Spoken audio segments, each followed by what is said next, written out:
আজি যে অনশন ইয়াত দিছে ধৰ্ণা দিছে ছয় জনগোষ্ঠী জনজাতিৰ কাৰণত আপুনি কি ক'ব বিচাৰিছে? চাওক, আজি এই কোচ ৰাজবংশীৰ জনজাতিকৰণৰ দাবী আজি বহুত পুৰণি এটা দাবী। হয়, যি দাবী অসম চৰকাৰে হওক ভাৰত চৰকাৰে হওক কোনো ধৰণৰ এই জনজাতিকৰণৰ কথাটো আওকাণ কৰি কিনে বাৰে বাৰে প্ৰতাৰণা কৰি আছে এই কোচ ৰাজবংশী সমাজখনক।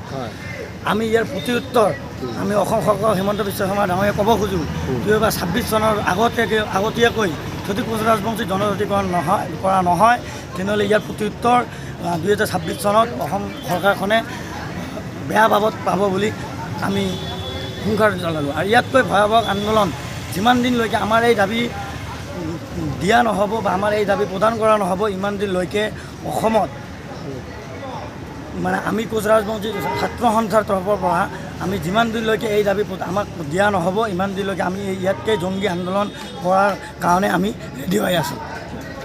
হয়, ঠিক আছে, ধন্যবাদ।